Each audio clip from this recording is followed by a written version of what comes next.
All right, so we just looked at a couple of videos for those of you online. We looked at the Sharpie impact tester video, then we looked at the oil derrick video. And the idea there is when you have large objects that rotate around some sort of pin joint or shaft or something like that, you get a very strong reaction. In the case of the Sharpie impact tester, it would be right there. That's the point about which this thing rotates. So rotating that big heavy armature around that point, you get quite a reaction at the support. Same thing with this oil derrick. As it rotates, you're going to get a big reaction about that pin joint there. And we're going to just investigate how to analyze that. So let's take something like this oil derrick here. Let's just take that top beam off. Okay, and let's say that beam weighs 1,200 pounds. And we're going to exert those forces shown on that beam. Okay, and we know the angular velocity at 1.8 radians per second. Let's find the reactions at A. Notice that A is offset from the center of gravity a bit. Okay, we'll treat the beam as a thin rod. All right, so we have the weight of the beam, it's 1,200 pounds. So what we want here is we want a mass. So we take the weight and divide it by gravity. We get the mass, 37.3. The mass unit there is slugs. Okay, that's the English mass unit or the imperial mass unit. Once we've got that, we can find the moment of inertia, which we're going to need because the rotation of this thing affects the reactions. So we're going to find I sub A. To get that, we'll start with I sub G, which is 1/12 ml squared. That's from your back of your formula sheet there for the moment of inertia of a long thin rod about its center of gravity. So 1/12 ml squared. And then we're going to add in the mass times the offset distance squared, the 2 feet. Okay. So we'll go ahead and do that. And we'll get I sub A, and that's 758 slug foot squared. Okay. All right, now we've got the moment of inertia about A is what we've got here. Now the reason we want that is we've got a special equation that we can use that only works for fixed axis rotation. And what that equation is if you take the moment about some point other than the center of gravity, so if you take a moment about point A there, what you can do, this only works for fixed axis rotation. But what you can do is you can equate that to I sub A times alpha. So if you take moments about A, you can equate that to the moment of inertia taken about A times the angular acceleration alpha. That's a special equation that we can use for fixed axis rotation if something's rotating about a point. Okay. So we're going to apply that then. Okay. So let's see what we can do with that. So what I've done here is I've calculated I sub A. All right, now what I want to do here, I want to find the reactions at A. Now to do that, I need to find the acceleration of this thing as it accelerates around A. So my first step in doing that is to find alpha. So to find alpha here, I'm going to take a set of moments about A and set that equal to IA alpha. I can find the moments, and I've got IA, so I can solve for alpha. So I'm going to go clockwise positive here. I've got omega coming around that way, so I figured I'd do that. You know, what you call positive is up to you. I just went clockwise. So I'm going to have 500 pounds times 7 and 2 make 9. Okay. Then I've got the weight, which is applied at the center of gravity, so that's 1,200 times 2. That's negative. And then I've got this force that I'm applying over here, which is 1,400 times its offset distance from A, which is 5. Okay. Now, sometimes, when I look at these problems, sometimes my tendency, I think, well, I better break this up into two pieces, one to the left and one to the right. But that's unnecessary. You don't have to do that. You can analyze that beam as one object. That's fine to do that. And the way you account for the fact A is not in the middle is you just apply the weight at the center of gravity, which in this case is 2 feet over. So I can treat that beam as one object and take its moment about A. Okay, and I'm going clockwise positive, and when I work down through that and simplify everything and all that, I get down to 100 pound-feet. And that's going to equal the I sub A times alpha. So I can then find alpha. It's 0.132 and it's clockwise. Okay. All right, so I can get that far. Now what I want to do here, I'm going to find reactions. I'm going to do force equations. In order to do that, I need to know the accelerations. So what I would do next would be to take this rotational information that I've got, and what I got is I've got omega, and I just found alpha. So I would multiply those by the distance that they are from the point about which I'm rotating. I'm rotating about A here. So what I'm going to look at now is I'm going to treat the center of gravity as the point that represents the whole object. And what I'm going to want to find here is the normal acceleration and the tangential acceleration of G as it rotates about A.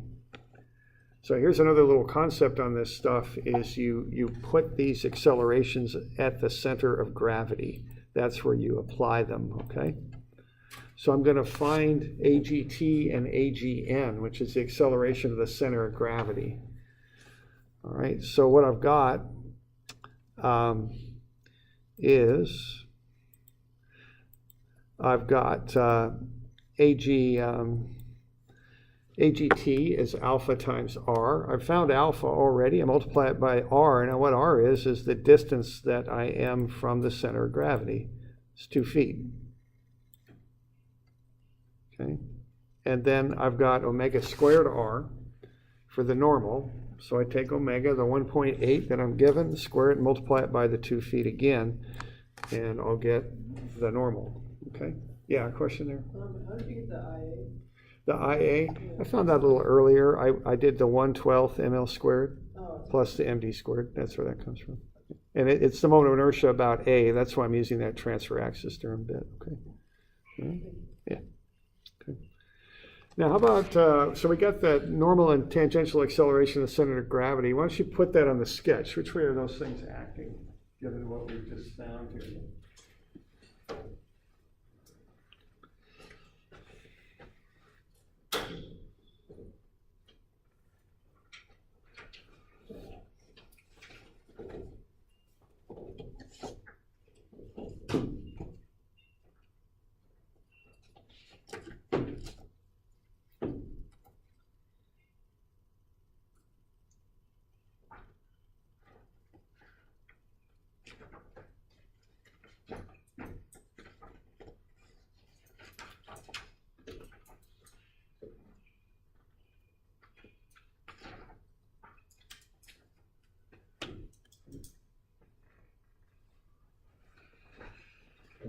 So keep in mind, we apply this stuff at G, but we're looking at how G rotates about A. That's what we're looking at. Okay. So we want those acceleration arrows on G is where we want them. Okay.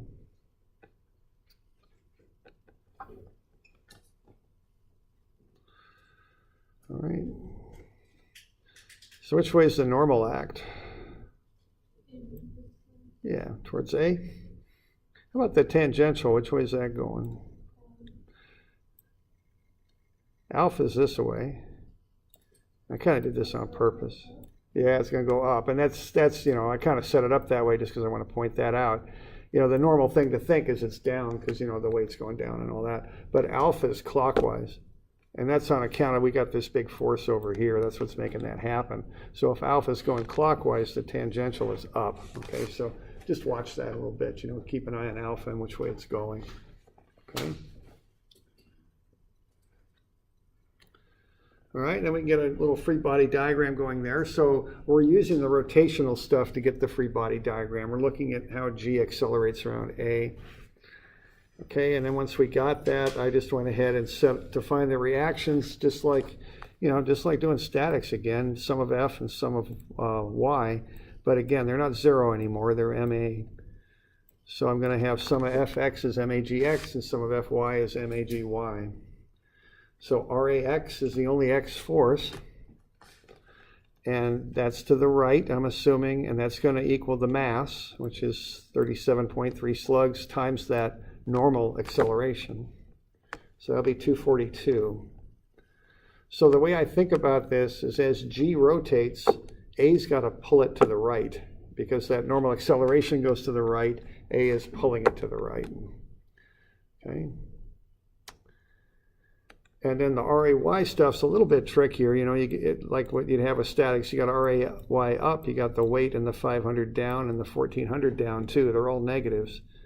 Now, they would equal zero in statics, but this isn't statics, it's dynamics. So we have this upward acceleration we have to account for.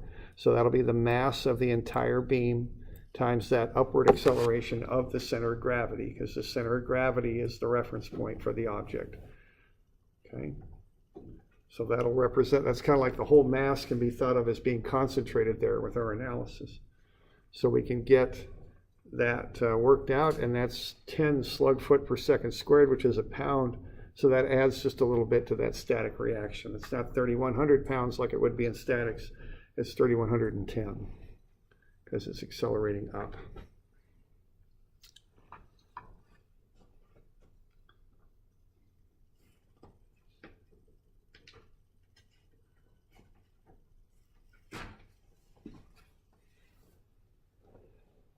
So we good with that? We got any questions on that bit?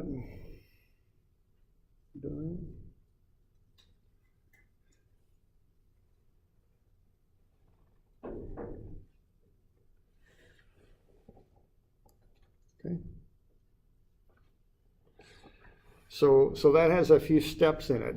These things got a number of steps. The first thing we did was we found alpha. Actually, the first thing we did was find the moment of inertia, not about G, but about A.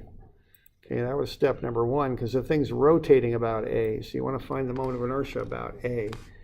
Then you use that to find alpha for that rod there. All right. So once you got alpha and you got omega, you can find the acceleration, which is a rotational acceleration of the center of gravity about A. So you're kind of concentrating on the center of gravity as the reference point for the object and looking at how it rotates about A is what you're doing there. And then once you've got that, you go sum of Fx and sum of Fy, and they equal MA. That's what they equal. So keep in mind this whole stuff, I kind of went over and over earlier in the term. I got my static stuff on the left, which in this case is RAX. In this case, it's RAY and all the weights. And then I got my dynamic stuff on the right, MA. Okay. And I got to watch my signs on this stuff so everything aligns properly. Okay. So that's why I draw up a nice free body diagram with the arrows on there, so I can get those signs right on this stuff.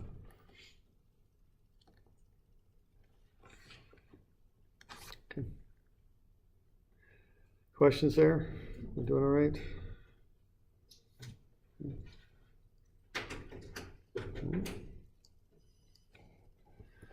So that's one problem there. And a lot of steps with this, so kind of get that sequence figured out, okay?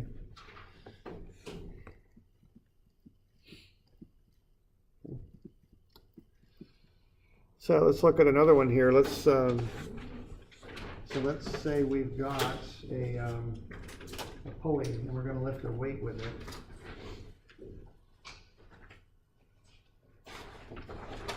Let's analyze that.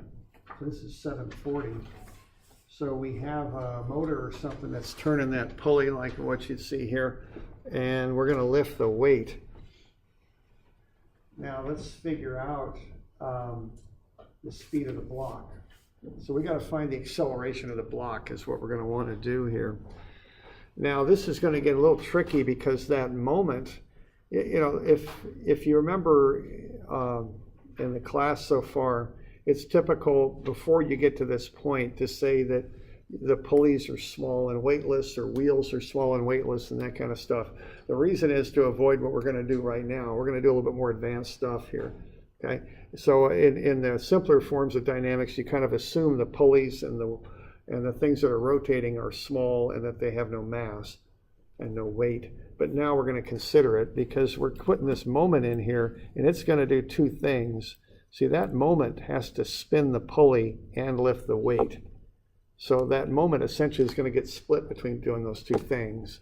And we're going to have to relate the acceleration of the mass or the weight, whatever you want to call it, and the rotation of the pulley. We're going to have to relate those things together so we can figure out how that 680 Newton meters gets split between the two things so that the pulley lifts the weight and that all kind of syncs together. That's what we're going to look at here. Okay. All right, now the other thing is we got a number of radii going on here that we have to kind of think about. We've got three of them to deal with. We've got the inner, see, we've got a pulley that's kind of a plate, a circular plate with a hollow ring attached to it. Circular plate in the middle and then a hollow ring on the outside. So I guess I could say a disc on the inside, a hollow ring on the outside. So what I need first is I need the inner radius of the disc. That's going to be half of 0.5. It's 0.25. Okay. Then I'm going to need the radius of the hollow ring. Now, a hollow ring, if you look at your formula, is assumed to have no thickness at all. So it's a real thin ring. So we got a little bit of thickness, but we're going to use a hollow ring model to calculate this. So that's going to be half of 0.6 and 0.5. And then you take half of those, so 0.3 and 0.25, and you average them out. Okay, so when I do my moment of inertia with that hollow ring, I'm going to use 0.275 meters as the radius. Okay, so 0.25 meters for the radius of the disc, 0.275 for the radius of the hollow ring. And then the last radius I'm going to need is I'm going to look at how this rope moves when I start spinning the pulley. So that'll be half of 0.6, that'll be 0.3 meters. Okay. So even though it's kind of one thing, I got three radii, and I use each radii specifically for a different purpose. So 0.25 for the disc, 0.275 for the radius of the hollow ring when I find its moment of inertia, and 0.3 when I relate the motion of the pulley and the rope and the weight together. Okay. So I kind of have to be thinking that through a little bit there. All right. So what I'm going to do first is find this moment of inertia. So what I just went over is all listed right here, okay? All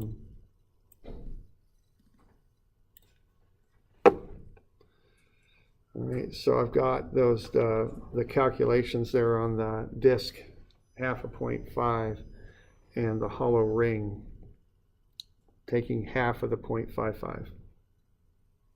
Which is the average of the 0.5 diameter and the 0.6 diameter. Okay.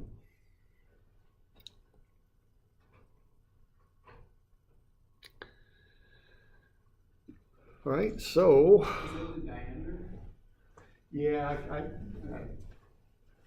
this is the average diameter. I didn't want to throw it all into one calculation, so I got the average diameter here, and then half of that would be the radius. So it's not worded real well, but that's what's going on. So half the diameter up above. This is D here. And I've lost my pen, so I can't write very well, but that's D, average, I guess you'd say. And here's the radius I'm going to use when I calculate moment of inertia. There we go, like that.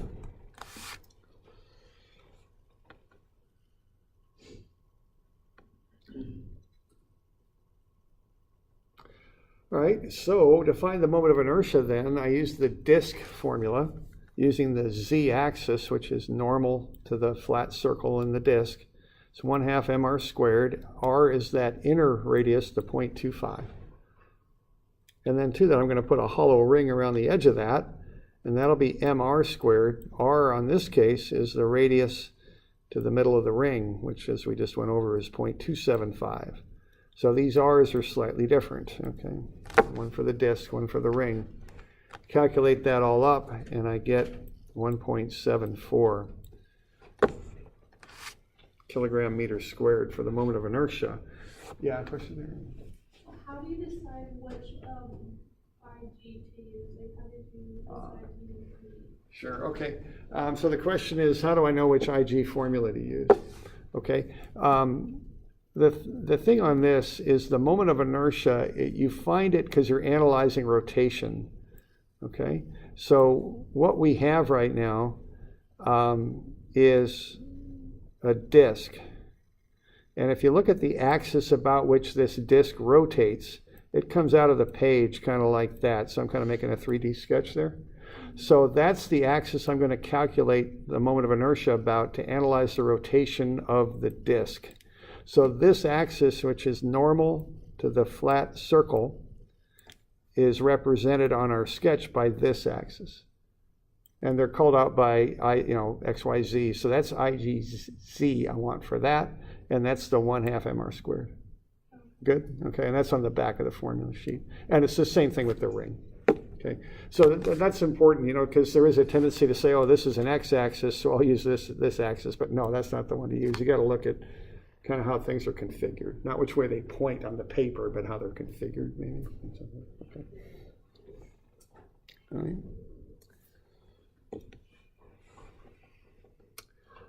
Okay, so we get that IA. Then I just went ahead and found the weights of everything, because I'm going to need to do that when I find reactions. So I take the total masses times gravity there and get the weights. So I'm just getting stuff kind of set up. So I got the moment of inertia and I've got the weights. Okay.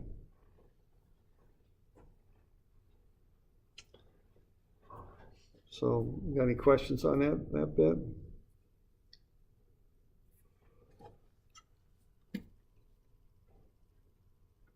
All right, now, as I was saying before, when that pulley turns, it's going to move the rope. The rope's going to lift the weight. The two are connected. The acceleration of the weight is directly related to the alpha, the angular acceleration for the pulley. We're assuming the rope doesn't slip on the pulley. So we're going to have A, the acceleration of the block, which would be up. So that's A. That would equal R alpha. Alpha is going to come around this way. Okay? So they're related. They're not two independent variables. They're tied together. And we have A will be the tangential acceleration on the pulley, which will be RA. Or alpha, I'm sorry, R alpha. Now R on this case is the outer radius, because that's where the rope's at. So that's a third radius, that's 0.3. So A will be 0.3 times whatever alpha is. Okay, so we have to make that distinction. Okay, so A is R alpha, so alpha is A over R, which is A over 0.3. Okay. All right, so there's a couple ways we can analyze this thing. Let's get some free body diagrams going. So let's get one of the pulley and one of the block. Include the accelerations on their free body diagrams. So I don't know, did I put a circle? So just get a reasonable free body diagram on this.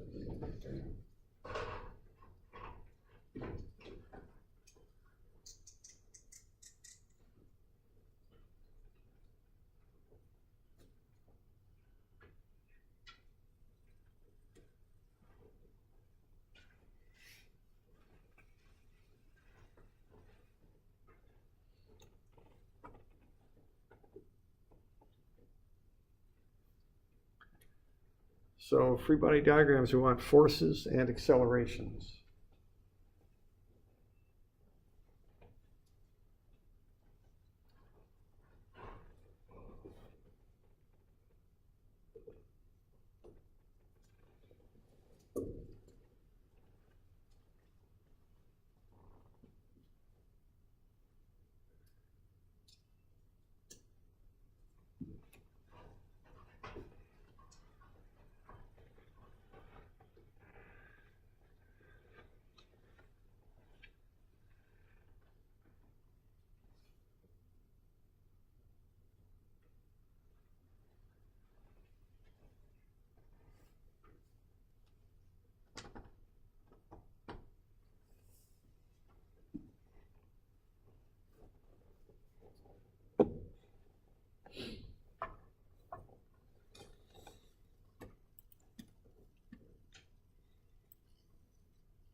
Okay, we're doing all right here so far.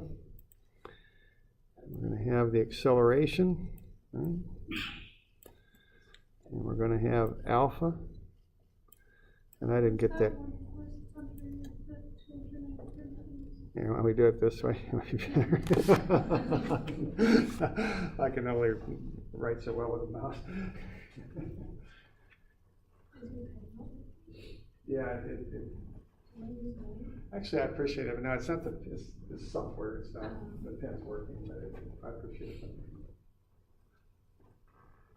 That happened once before. I think the pen's okay. All right, so on that last sketch, I didn't have the couple either. So okay, so we got the tension up, the weight down, and then the acceleration on the block up. And then on the disc, which is a pulley, we got alpha counterclockwise. The moment 680 is counterclockwise. Weight down at A, reaction up, and the tension down. So we okay with that? All right, and this is kind of the drill with this stuff. Get a free body diagram. It's really important to get this. And then just apply the equations to it, Don't overthink it. Good sketch, good drawing, arrows going the right way, and then apply the equations and things will come out. Okay, that's how I approach this stuff. So we good? All right. So how about start with the block? Go F equals MA, and what do you get? Okay.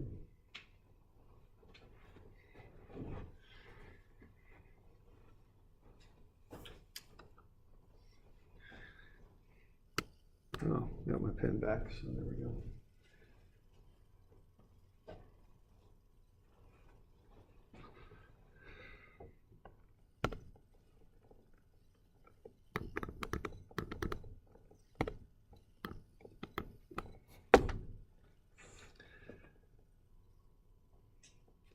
And yeah, and like I say, once you got that sketch going, just, I don't even think about it, Stuff's up, it's positive, stuff's down, it's negative, I put it on the proper side of the equation. That's it. That's the extent of my deep analysis of this when I'm writing up an equation. I do my analysis when I draw up the sketch. And okay. And you'll notice I'm color coding there, right? I mean, I do that on purpose. Okay. So we okay with that?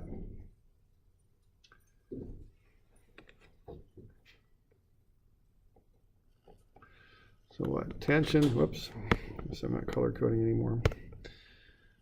Tension up, weight down.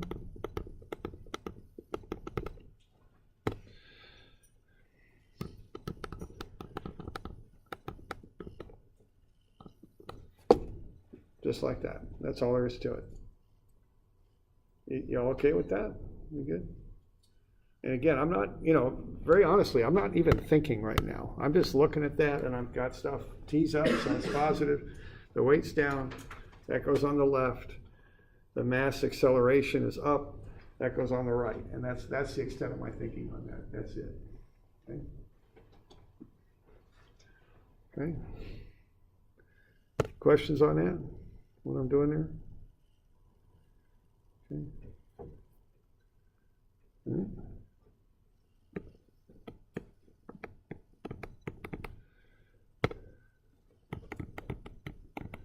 All right. Do that, okay? Just apply that equation for the pulley.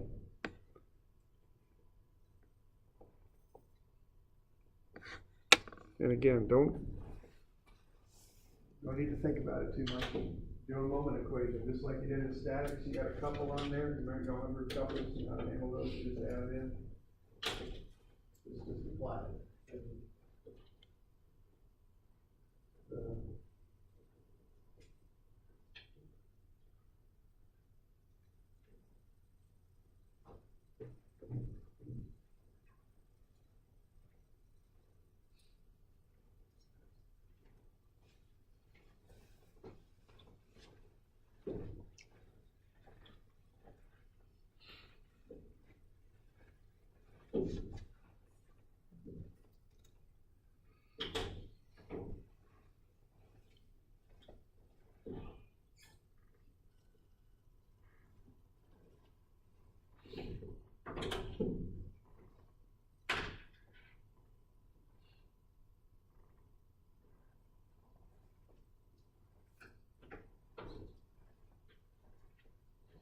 like that. Get a moment on the left, and then the IA, you already got that, and just, that's hardly even an unknown. You've got, you don't know what alpha is yet. Well, it is an unknown, but this just stays on the right side of the equation. You don't know much else about it. You know what IA is, you can plug it in. And alpha's an unknown.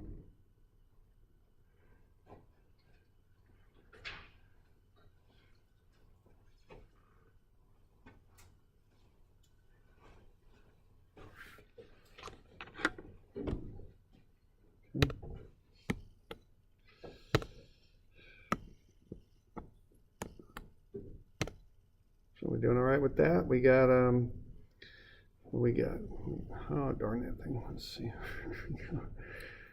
guess that needs to come up, and then we'll do that a couple of times, and then we'll come back. There we go.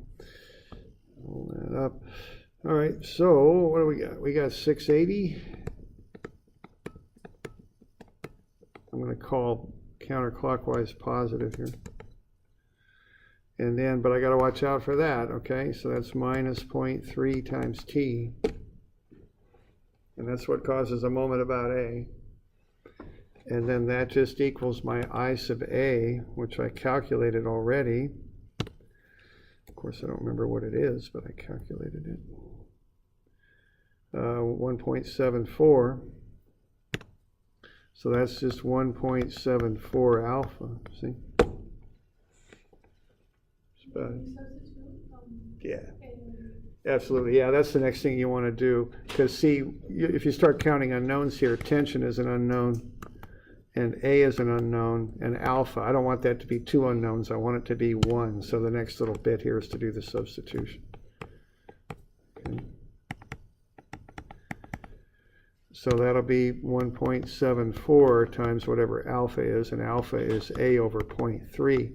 Now I'm thinking ahead on this because I want to know the acceleration of the block, because I'm asked to find its velocity after a given length of time. So I'm solving, I can choose to how I express those. I'm saying A alpha is A over 0.3. This way I'll solve for A, which is what I want, Okay. So I can go ahead and do that, and so that'll just change a little bit there on the right. So 680 minus 0.3 t, and that's equal to whatever 1.74 over 3 is. It ought to be what, 0.6, 0.58 is 5.8a. Is that what that is? Okay, here we go. Okay, so now I got two equations, two unknowns. What I'm going to do is solve each one for t, and then solve for a. Okay, so I'll equate them together by solving them each for t. So we okay with that? We got questions on that? And again, the steps are get a free body diagram, and that's when I think. That's the only time I really think about this. Get the arrows and everything pointing on there, then I just run the equations at it. And I just got to get, on the equations, all I got to do is get the stuff on the proper side of the equation with the proper sign. That's all I'm thinking about when I do those equations, okay? Then I just go ahead and equate them together. I solve each of those for t. T is 210a plus 2060 there on the right. And t is 2267 minus 19.33a on the left. All I'm doing now here is the algebra. I mean, if you got to solve on your calculator on homework, that's fine with me. I don't really care. I mean, however you solve it is fine. Okay. And then I'm just going to equate those two expressions together and solve for A is what I'll do next. Oops. So I'm just working through the algebra there. Okay. Y'all got that okay? We're good? Okay.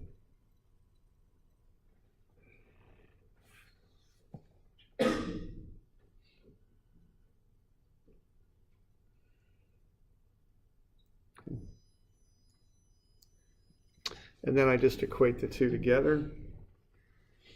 And I got 2267 minus 19.33a is 210a plus 2060. Subtract 2060 from both sides and add 19.338 to both sides. 207 is 229.33a, and a is 0.901. Okay. So there's the acceleration. Once you got the acceleration, of course, you can find the velocity. You're given a time, so it's easy enough to do.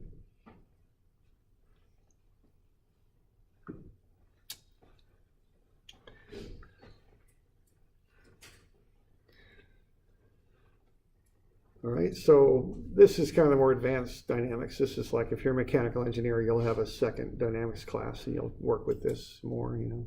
This is kind of the level you work with it at, I think. Okay. Doing this kind of stuff. Yeah, question? You have to set those tension equations equal to each other? Yeah, I just solve them both for T, and that's what I'm doing here. I'm taking this bit, and it's going right there, and then I'm taking this bit, and it's going right there, equating them together. So you can't do it without not equating them together. Well, like I say, all we're doing now is algebra. I mean, if you have a solver, you can just plug those into your solver and just hit solve, and it'll solve it. So you know what I'm saying? This is just the last bit of solving the equation. I'm kind of a little bit more interested in generating the equation. But yeah, if I'm solving this by hand, the quick way is I figure out the variable I'm not interested in, which in this case, I'm not asked to find t. So I solve them both for t, then I can equate the two together and eliminate t from the equation when I do that. Yeah? I'm a little confused. With the moment side of the hollow ring, what made you determine that the moment 0.3t is the opposite direction of Okay. the original moment? Okay, and it's just, okay, and all right, here's my thinking. I'm lifting the block. That's my assumption. Now with this, that's I'm kind of going with that, okay? So if I'm doing that, A is up. And I'm doing that because I'm told I'm lifting the block, so it's certainly a good assumption. A's up. If A's up, that means that pulley goes counterclockwise. Right. Okay. Now, when I cut a free body diagram, if you go back to the static stuff, it's helpful to draw a boundary in there and actually cut it. So I'm cutting the pulley free like that, and the cable then pulls. So as far as the pulley is concerned, the cable pulls down on the pulley. So the negative sign is coming from the tension. Right, yeah, it's right, it's coming around clockwise. Gotcha. Okay. Good with that? Okay.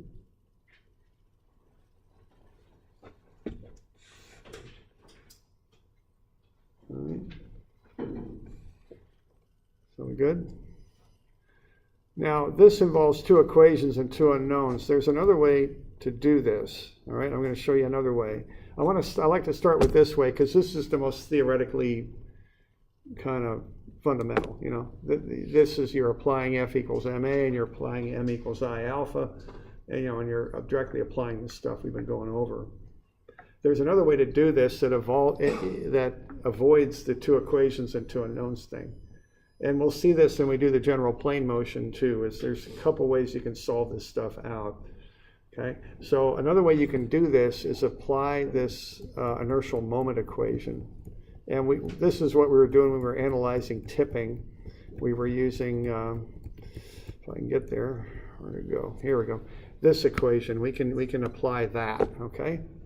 And we have to modify it just a little bit when we do this fixed axis rotation, but we can use this approach to solve that problem, okay?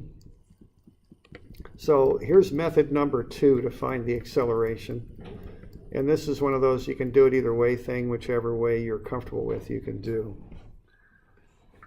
So what we're going to do, we're going to apply that inertial moment equation to solve this. And that is on page 670, the sum of MA equation. Okay. So what I have there is I have sum of MA is equal to IA alpha plus MAY x bar plus MAX y bar. This is meant to take a moment about a point other than the center of gravity. When you take a moment about the center of gravity, it's a very simple equation. It's just sum of mg is IG alpha, and that's on page 670 or whatever page that was, okay? And that's that's a pretty fundamental equation there, 670. Sum of mg is IG alpha. When you take a moment about a point other than the center of gravity, which you did on that homework you just handed in with those translational problems. You were taking a moment about the bottom of a wheel, which wasn't the center of gravity for those vehicles. You use this longer inertial moment equation. So what that says is the sum of a point about the point other than the center of gravity is I alpha, which would be about the center of gravity. In this case, it's for the pulley, so that's I sub A alpha, plus MAY times X bar. Now the pulley is not accelerating up or down, but the weight sure is, okay? So this will be applied to the weight, okay? And then plus MAX Y bar. Now there isn't any X acceleration on that, so that zeroes out. So what we're doing here with this equation kind of conceptually is we're going to take a moment about the pulley, okay? And that moment is going to do two things. It's going to spin the pulley, which is the I sub A alpha. A is the center of mass of the pulley, and that's the point we're rotating about. But it's also going to lift the weight, which will be MAY. But you see, these units don't match. This is a rotation right here. MA is not. MA is just a linear motion. So I can't equate those two things together. So to make it so I can equate them together, I apply a moment arm to that MAY. And that turns it into a moment, which will match the IA alpha. Okay. So what you can do here, you got a more complex equation to apply, but you don't have to deal with the two equations and two unknowns bit. So again, you can use either method to solve these, whichever way you like. They'll both do it, of course. Just two different approaches. So what we got here for the moment is the 680 counterclockwise. Now, when we do this bit here, I'm not, see, when I'm doing this approach, the free body diagram is both objects together. So I don't have to include the tension. The tension is an internal force to that system, so I don't put that in there. What I'm putting in there is the weight of the block, the 2060 times the 0.3 meters, right there, okay? So that's not a tension there, that's the weight of the block times its offset distance from A. That's going to come around clockwise, so that gets a negative sign on it. Okay. So that's the net moment on the system. Okay. And then I'm going to equate that to IA times alpha. I'm going to call alpha A over 0.3 like I did before. And that's counterclockwise, so that's positive. Now notice the mass there, which is the 2010, the mass is accelerating up. So that creates a counterclockwise acceleration for that mass as it comes up and around A. So I changed the sign now. It's positive on this side. See, it was negative on the left because the weight goes down, which would be clockwise. So that's a negative, but the acceleration goes up. So that's a plus. 210 times A times the 0.3. All right. So then I get my net moment on the left, net MA on the right, or not MA, but the function of A on the right, add everything up, divide through, I get to the same acceleration. All right. So that's the approach there.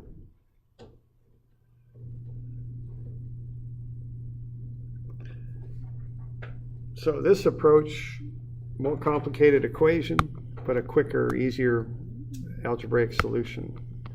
The previous approach kind of makes theoretically more sense to me. I can kind of track what I'm doing a little better because I'm just doing moment as I alpha for the pulley and F equals MA for the weight. But the algebra gets a little bit more involved because I got two equations and two unknowns. Okay, so either way you prefer is fine. All right.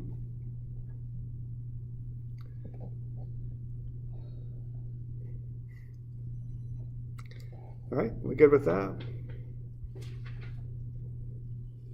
However you get the acceleration, once you got it, you can find the velocity. V is V0 plus AT. The time is 1.5 seconds, so we get the velocity 1.35. Okay.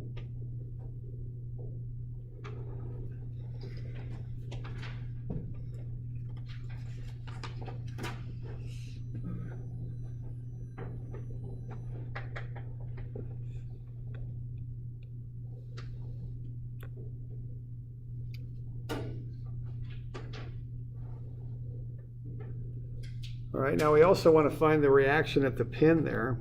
And again, that'll be a dynamic reaction, not statics, but dynamics.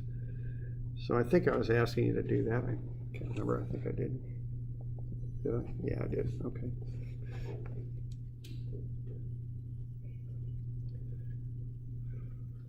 Okay. All right, so the last little bit there, or is this the last little bit? No, that's the same slide as before, so that's not going to help.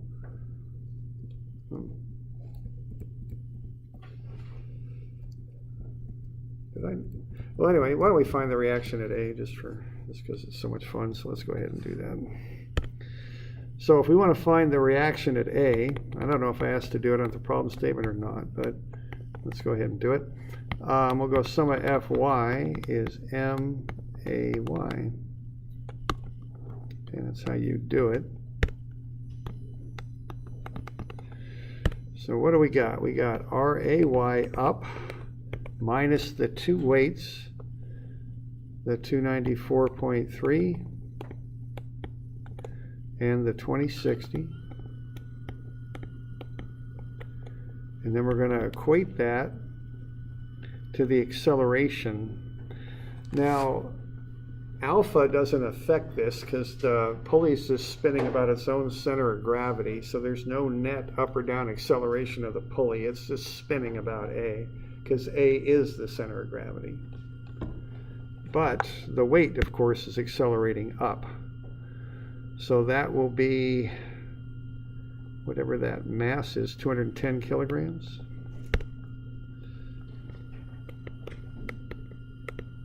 Times the acceleration of 0.901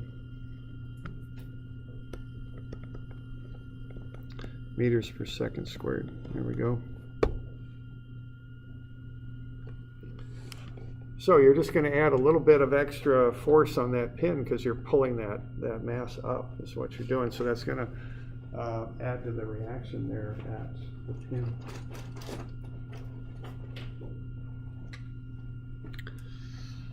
All right, then you go ahead and work through that. So RAY minus, whatever, 2060 plus 294.3, 2358.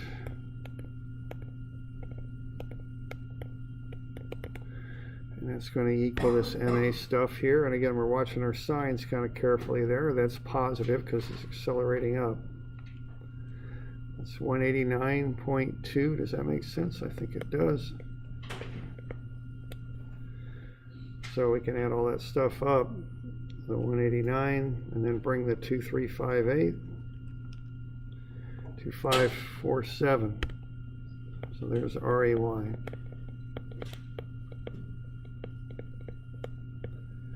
Okay.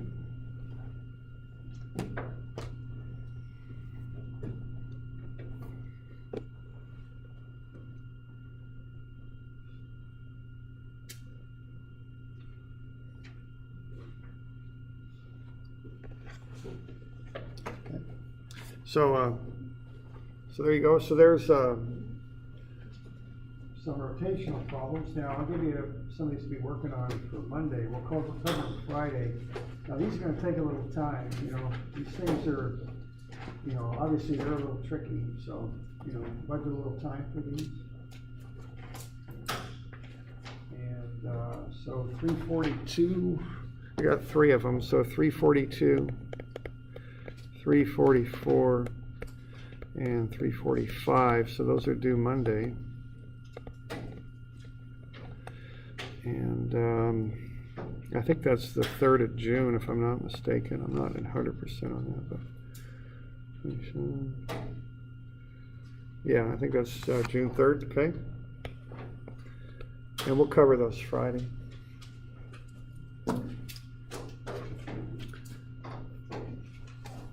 Good enough? Yeah, question there? RAY is just up on A. Yes. Yeah, right, it's that upward force at A. Right there.